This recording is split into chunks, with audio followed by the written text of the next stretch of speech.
Hi, I'm Kate Northrup, and I have been bringing you stories of sustainable success. I've been really interested in who are the women in my life who are entrepreneurs and mothers who are growing their businesses in ways that they can imagine doing for many years to come. So that means more productivity, more focus, higher profits, but less stress. And one of these women is my really dear friend, Liz Long. And Liz Long is from learntomakeaproduct.com. And she is a leader and an expert in the maker space, which means when you have an idea for a product, Liz will help you take you through the steps for getting that product from idea to full manifestation, holding in your hands, shipping around the world. So let's find out about Liz and her story of sustainable success. Hey Liz. Hi. Thank you so much for coming up today. Good to be here. So something you shared with me a little while ago was this concept of slow success. And I love that. You're so articulate and stately and smart and well-informed. And I just like, you exude this energy of like, this is a woman who knows what she's doing. But you have managed as a mother and as an entrepreneur, in at least, maybe this is a different experience internally, but externally, it seems like you've managed to not get like all caught up in the whirlwind that I love. Dr. Shefali Sabari calls it the race to nowhere. Like you just seem kind of like, yeah, I'm doing my thing at my own pace. So can you talk about what slow success means to you and kind of how you've managed to not get wound up? Yeah, so I appreciate the compliment. Yeah. I can't say that I always was there. I definitely am a rusher in my inside. And I spent many years rushing and overworking. And so I didn't come to this concept of slow success, which I'll describe a little bit more, but I didn't come to it like gracefully or out of like a noble desire. When I became a mom, there was a pushback in my personal life that I couldn't negotiate. Like I had to slow down. I had a very limited amount of time to do what I needed to do. And so I needed a solution to get around that. And so part of it was, implementing some work stuff, which I'm sure we'll talk about. But for me, it's always having the mindset, okay, how am I going to approach this next phase? And I did a lot of thinking, like, how am I going to approach this next phase? Because I want to be a mom. That's my first and foremost priority. But I also have a creative side that's not going anywhere. It's like who I am. And so my solution for that was just going slower over the long haul. And I think you and I have talked about this. I really use an investment strategy. So Warren Buffett, for example, tells everyone, if you really want to become wealthy, at the end of the day, smaller, slower, steady investments are the way everyone does it. There's obviously those kind of outliers and unicorns, but the most common way to achieve what you want is to do that, right? And so when I thought about that in terms of my career path, I thought I don't need to go like balls to the wall, for lack of a better word. I'm going to make these slow and steady deposits, and I'm going to trust that is going to give me the career wealth that I want at the end of the day. Amazing. I just have to say, saying the phrase slow success makes me feel so relaxed and calm. Right? It's very calming. It's that mentality that I can then work, I can be a mom, and it gives me a greater sense of peace. So can you tell me a little bit about your life before in sort of the unsustainable version, that you were sharing before we started shooting? It's a pretty, I think, like cliche New York City entrepreneurial experience. So I was running a different startup. I was working all day, often going out many nights a week, which involved cocktails and fun. And I was in my 20s and I don't regret it. That's what your 20s are for, kind of. But I got to a point, so 2011, I got this random weird pancreatic thing and I ended up in the hospital. I had to crawl in through the doors of the hospital. I was in so much pain and my body just like shut down. And it was unexplained why it happened. It was like a literal medical mystery. They couldn't figure out why. But what happened is the week after, I recovered. I was in bed for a week, just staring at the ceiling, being like, oh my God, this is life's way of telling me like, I can't just go. I need to slow down. And what became really clear, I had recently met my now husband, was that I wanted to leave New York, start a family, just like go more slowly, and be more settled and stable. And so we made that transition after almost 8 years of going like that. And then when we moved to Boston, for about 2 years, I just like read books. I didn't really go out that much, and I really stopped working to the point where my career kind of just came to a bit of a standstill. You know, things were still happening, but it really just kind of took a nosedive in a way. And I was fine with that. And what I got out of it was, I had this identity still at the bottom. I was still me. I didn't need to be working all the time, but I got recharged. And so when I came in on the other side was just a greater sense of balance. Mm-hmm. And then Lila, your almost 2-year-old, came along. And what happened in your business as a result of, like, how did your business change as a result of you becoming a mother, and how did you make some of those shifts that needed to happen just in the practical day-to-day? So when Lila came, it kind of dovetailed with a lot of professional activity for me, both in terms of kind of luck, opportunity. I was ready again. I was rested. And so when she came along, I had all of this stuff happening that I had to kind of follow, but I also had her. And so one of the things that I did, and I think we've talked about this in terms of rhythms, is I really switched my schedule to match hers. And that is what allowed me to kind of be a mom, but also work. And so what I mean by that is I really take nature's cues from going to sleep early. So I go to bed often before 8 o'clock. I wake up at 3 or 4 in the morning, and I have these amazing hours in the day that are really high quality me hours. And it allows me to kind of stop working earlier and spend more time with her. So I got into this rhythm, and there were many things that she taught me in terms of rhythms that she naturally followed because she's kind of in tune with them, you know, as this little baby. Yeah. And so when I started following them, things fell into place a bit more. So she really became a teacher for you, in a way, of how to tune into the natural cycles of life. Yes. That's really cool. Yeah. I'm really inspired that you wake up at 3 or 4 in the morning. Well, I go to bed so early. I get 8 hours. It's not like impressive. No, exactly. Yeah. And you have baby number 2 on the way. So sleep is obviously really, really important. Yep. And then as you shifted your rhythms, you slowed down, but you also moved the work to a different part of the day. Some of the work. What have you noticed as some practical results in your business? So I think there's a few things. I think one of the reasons I'm kind of so passionate about the sleep thing, which I realize is not for everyone, it's like actually very unpopular, but is I was able to kind of mine these really high quality creative hours out of the day. Whereas if I try to stay up late, which I know a lot of working parents do, and some people are creative at night, that's not my time. It was like less high quality time. I was distracted scrolling Facebook, wanting to just like watch Netflix with my husband. So mining these creative times when I've created a lot of the content and the stuff that's making me really successful now.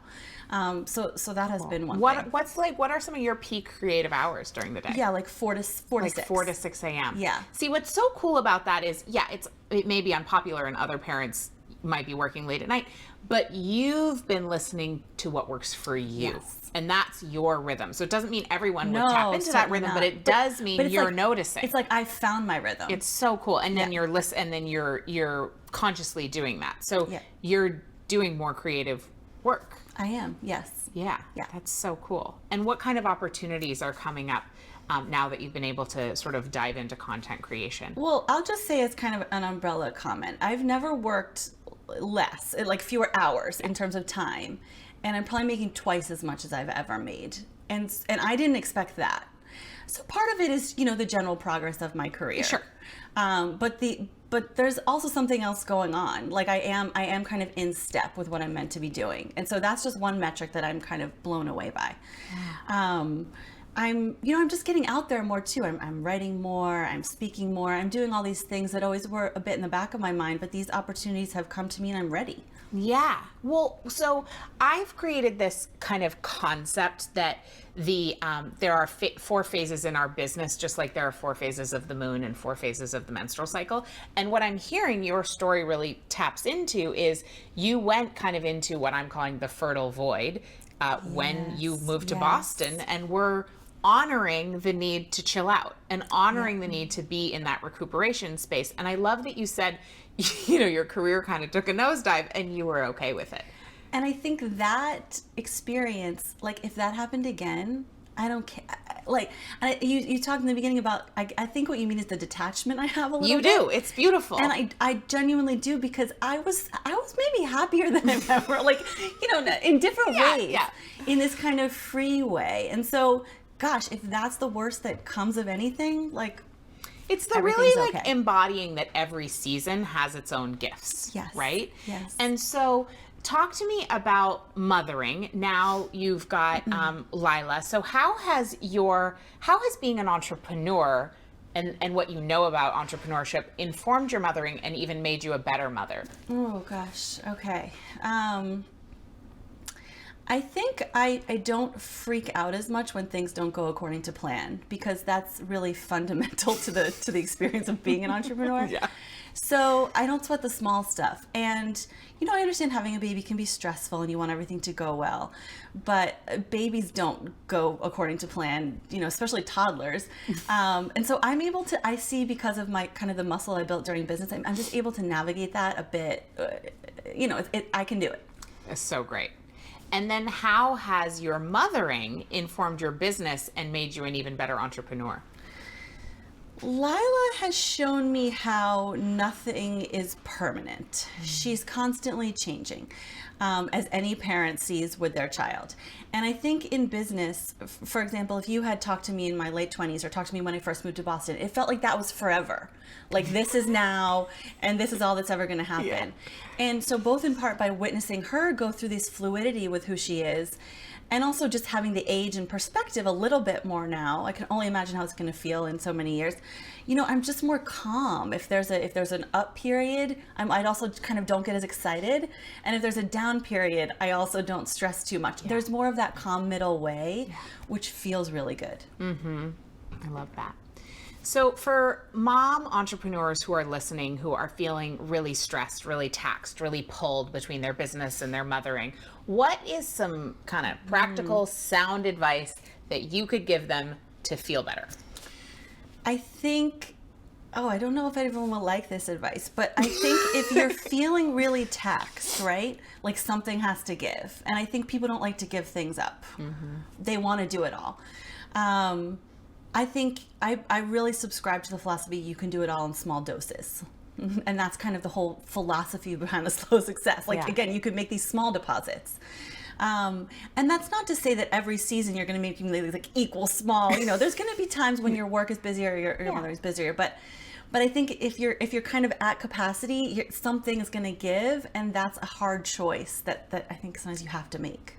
I love that advice, because it's so real. Yeah. Yeah. And you shared with me during the Myth of Balance event that we did, the online event, that, you were like, your priorities are, do you remember what you said? No. Okay. But it was like, you definitely want to be an A mother. Yeah. And then like maybe an A something else. But it was okay if you were like B. Do you remember? I do kind of remember, like, accepting mediocrity in some areas. And I think for entrepreneurs, that's really hard. But like, A or B or C is not that bad. Like, I think people, like, if you're getting a B in your friendships and a B in your housework and a B, whatever, like, that's something. Especially a B in the housework department. I am all about the B in the cooking and housework and laundry department. I am getting a solid B, if not a C. Even a C. C's are fine. Yeah. Nobody in the house and smells. It's like, you think about your kid, like, you wouldn't freak out. People have their different areas. So anyway, I think for the entrepreneurial type, especially if you're competitive, I don't have a huge competitive streak, and I sometimes thank God for that, because I think when you are, I know a lot of entrepreneurs are really competitive, and that's where it can be hard to let go of any of theirs. They're like, oh, well, I see her doing housework great, and I see her, doing this great, and I think that can be difficult because you want to, compete in every area. Yeah, totally. So knowing that you're on the verge of having baby number 2, your career is actually taking off in really beautiful ways, which is such a joy to witness. What are you looking forward to creating as you continue to tap into your daily rhythms and reaching peak productivity and, taking the cues of nature and taking the cues of your beautiful daughter and second baby? So because I was always coming from such a rushed place before, and I really mean, I'm not giving that lip service. Like, in my business, I cannot tell you, I want to say hundreds of thousands of dollars in my previous life were lost because of rushing. And so what I was doing was always kind of rushing to get to the next place. So I would want to grow something. I'm trying to think of a tangible example. I would want to hire people because I wanted these, I thought that was what you were meant to do, and I wanted to get people in place. So I'd hire them before we can afford them. We'd spend too much money and not be able to put money into marketing or something else. Then we couldn't pay them.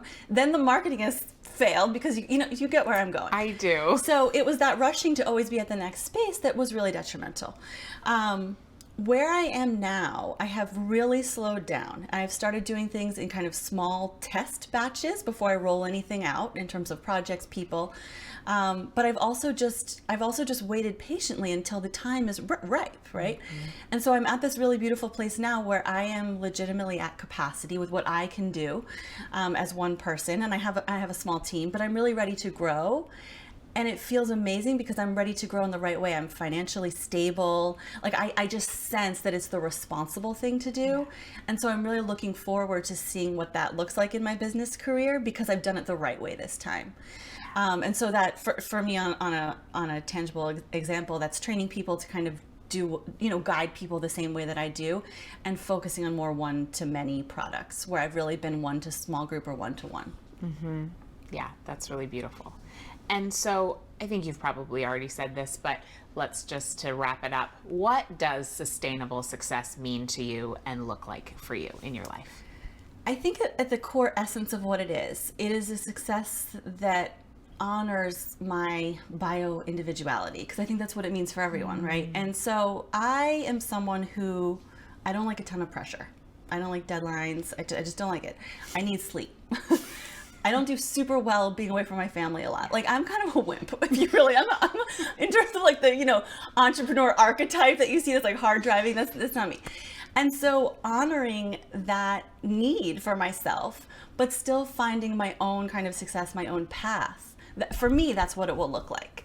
And I think a lot of kind of where I am right now is just a trust that, the universe or whatever it is doesn't deny wimps like me success, and that there really is, and I mean that in total seriousness, that there is a place at the table for someone like me that I may not be willing to sacrifice sleep, for instance. Yeah. And that's a hard stop for me, but I really trust that that's not going to hold me back from what I want, and that is sustainable success for me. I love it so much. Thank you, Liz. Thank you. That was beautiful. Thank you so much for tuning in to this series and for hearing Liz's amazing story. She makes me laugh so much. If you want to know more about some of the practical ways that Liz and the other women I've been sharing in this series, and also what I've been learning about sustainable success and how you can grow your business without sacrificing your own well-being or your family's well-being, head over to sustainablesuccessworkshop.com, where I will be teaching a free workshop on this starting May 9th. So you can go over there, get on the VIP list, and I will see you starting May 9th.